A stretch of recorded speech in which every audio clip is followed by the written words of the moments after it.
Okay everyone, today we are talking with Bookshop Santa Cruz. Yes, I said bookshop. Bookshop Santa Cruz is thriving and they have 3 fantastic tips for all you businesses out there that are struggling in your competition with the behemoths, the online behemoth e-commerce sites that are taking away your business. So stay tuned, let's go.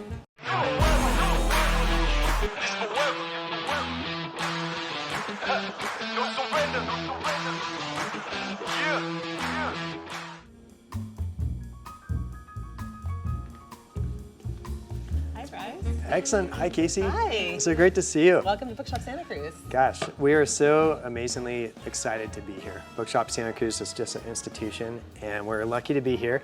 Thank you, SBDC, for helping arrange this interview. Great. Casey here at Bookshop Santa Cruz is one of the real success stories of the SBDC. So we wanted to really kind of bring to light all that you do here. We wanted to kind of get into some of those details about how you compete against the online behemoths. But before we do that, could you maybe walk and talk and take us on a little tour? Of course, yeah, follow me. Excellent. So this is a good week for you to come because it's actually our birthday week. So we're turning 53 on Friday. Wow. Yeah, That's we've fantastic. been here for a very long time. We like to think of ourselves as Santa Cruz's living room. That's kind of one of our Nice. missions, is to be the place where people can gather and come together. So that's how the store is laid out. It's kind of a place where there's kind of a big middle aisle where you can meet your friends and where people can find each other. We have all kinds of great happenings showcased kind of down this middle aisle, which obviously is the center of the store, but it's laid out a little bit in a labyrinth, which is part of the idea of a discovery. You never know which nook and cranny you're going to end up in, and then what type of products you're going to find there and what you might discover when you're there. We've only been in this building since 1992. We moved here after the 1989 earthquake that destroyed our building. You're in our children's section right now, which we hope is the place that creates generations of readers. That's our mission in the children's section, is that this is a place where kids fall in love with reading, and then that propels them for the rest of their life to be readers. Precisely. Yeah. I know my kids, they've been through here so many times. Yeah. The summer reading club, Yeah. just everything. Yeah, we have ways to engage the kids, to make books kind of come alive with them. We bring in authors to schools, which is one of the ways that we really kind of Very involve cool. the community. And then over here is our special mascot. This is the rocking horse that we've had for about 40 years. And, Wow. this was in the store before the earthquake, and when our building was destroyed in the earthquake, and my dad had 15 minutes to go in and save whatever he could save. On the very last run through the store, he decided to grab the rocking horse and to save it, and that was to be the symbol of our rebuilding. So he thought, if I was going to rebuild around something, it's going to be around that thing that kids for multiple generations would want to be part of. So he grabbed this, went on the radio, told that story, and we had hundreds of volunteers show up to eventually kind of move us and save us from the rubble and have us work out of the tent for 3 years, and then have to move in here in 1992. Excellent. Well, I think this is a great segue. We talked earlier that we have 3 tips coming from you on how to battle the online behemoths that have put a lot of bookstores and a lot of other types of businesses out of business, but you're just thriving. It's amazing what you do. So let's go to those tips. Great. So let's start with tip number 1. Sure. Yeah, so we've been battling the online retailers, one specifically, for a very long time, and it is really hard to go up against them. But I think there's some things that we can do that are completely different than what they do, and I think that's how you bring people in. And so my first tip would be about creating a sense of discovery in your store.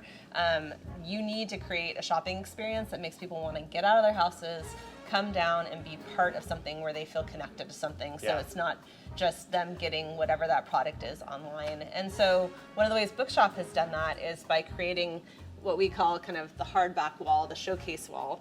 A lot of places and bookstores will take books, a history book, and they put it back in the history section, or a science book and they put it in the science section.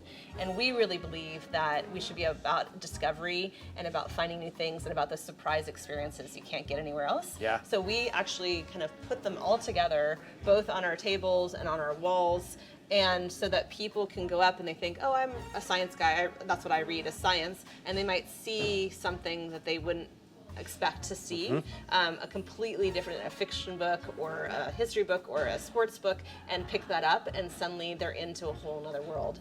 And we do that, we help them along, besides just kind of showcasing this as the center part of our store, also with our recommendations. So we have, shelf talkers that go along with each book to talk about why we loved it and what it meant to our life.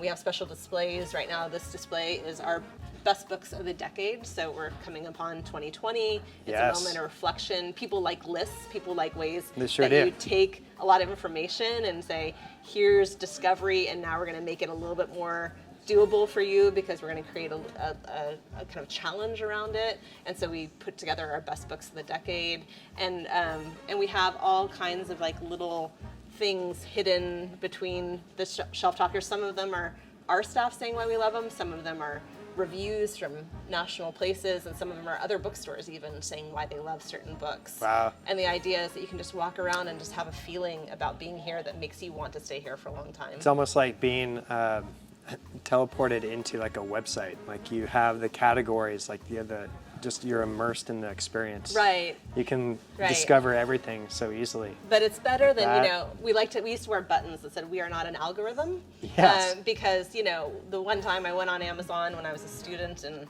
I needed an accounting book, I put in there, and forevermore they think that I want to read accounting books, which is not at all what I want to read.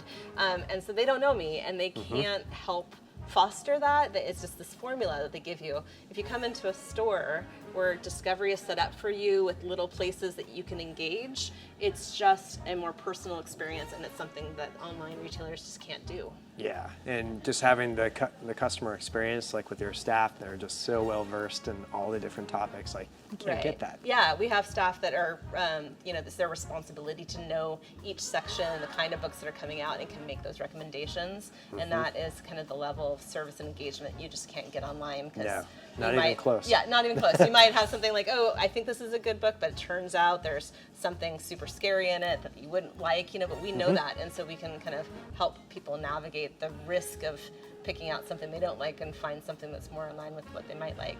That's fantastic. We're starting off just gangbusters with Yeah. tip number 1. So let's go on to tip number 2. I think she has a really good one for us. Tip number 1 was just fantastic. So Casey, what do you have for us for tip number 2? Sure. For tip number 2, I wanted to showcase a new store within a store at Bookshop Santa Cruz that we just opened this year in June.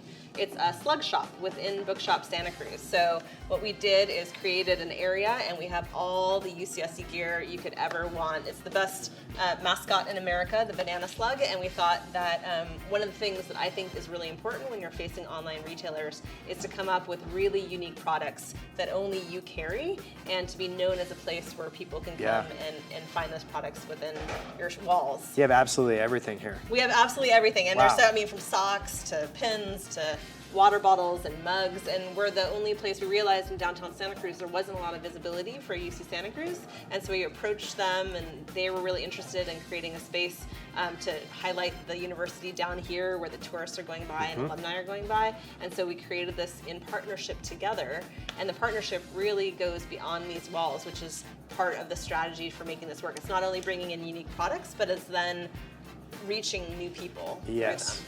That's a fantastic relationship. You Yeah. guys collaborating together just means so much. It's Right. helping you embed yourself in the community even more. Right, and let me show you, so over here we have an example of how we do this. So we put up actually an events board for UCSC events, not our events, but for their events. And then we have a table highlighting some of the books that we're featuring at some events that we're co-sponsoring together. So Excellent. we started to do a bunch of different events together. Now our events are on their calendar, which is going to 30,000 new customers, potentially alumni, and they're getting more visibility for things that are happening up on the hill, but actually in the community. So it's a win-win for everybody, but we're getting way more exposure, and it's all through collaboration.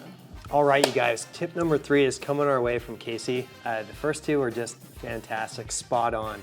So I know you do a lot of events, and I think this 3rd tip relates to some of basically everything that you do event-wise. Yeah, and I think that's where retail has to be right now. I mean, again, the experience that you can give people to not go online is that you have to give them a reason to have a real life, meaningful experience within your store. So we like to think of it as the experience economy. That's the world we're in right now, and so that's what we do. So we produce probably over 120 events a year, and they can range from really small poetry, collections where people come together and share a love for one specific thing, to we had 2,800 people at an event with former Secretary of State Madeleine Albright at the Warriors Arena. And in each of those, what we're trying to do is connect our customer to the books, to the experience, to a culture of books that they hopefully feel like they're connected to. Yeah. And it doesn't have to be, obviously with books you have authors, and so that's an easier way for us to do those kinds of things.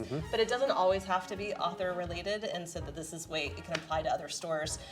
For instance, we just came up with this year, which is we are asking kids who went Halloween shopping and got all their trick-or-treating and got all their candy, they can come in and swap their candy and for a discount off of books. And so parents get rid of the candy from their house, kids come in and they can identify themselves as a reader. We weigh their candy and they get entered in to win prizes. We've had over 80 people participate in like 2 days after this, and it's just a way for them. This is like a whole nother generation of kids coming in and being like, I'm a reader. I love books so much that I'm gonna swap my Halloween candy for it. And so it becomes an experience in the store that you can't get elsewhere. I have to tell my little one, my 11-year-old, she reads like there's no tomorrow. Yeah. And she has a huge bag of candy, right. So this is perfect. It's great. You gotta connect people to their ideal, and their ideal in a bookstore is that they're part of a book culture and part of a thinking culture, and that's what we do with all of our events. Just so the viewers at home can get an idea of, a little tangent here, but in terms of the events, the social media, like everything that I'm just so impressed with everything that you do. Like, how do you make all that happen? Is there a secret formula? I think the secret sauce is comes back to partnerships again. Yeah. So for every event, whatever the topic is, we figure out who in the community is most connected to that topic, and so that we have multiple voices talking about the event in the community. It's not just our voice into the void.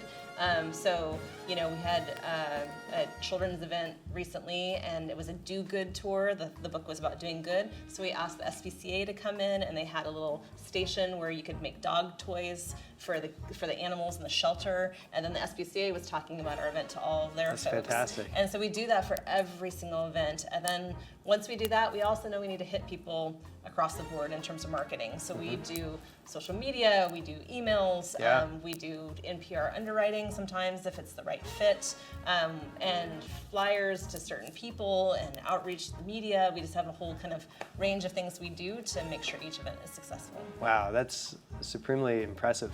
Like, that's quite the machine. It is. And it's well-oiled. well-oiled. It's a team machine, and part of it is you get to know your community really well, and then you know who to reach out to. And then one of the beautiful things about Santa Cruz is that people know each other, so you can call up somebody and say, hey, we're having this person. I think this could be a win-win for both of us. Yeah. And you can have that collaboration come to fruition kind of immediately, as opposed to something in a really big city where it's impossible to kind of make those connections. Yeah.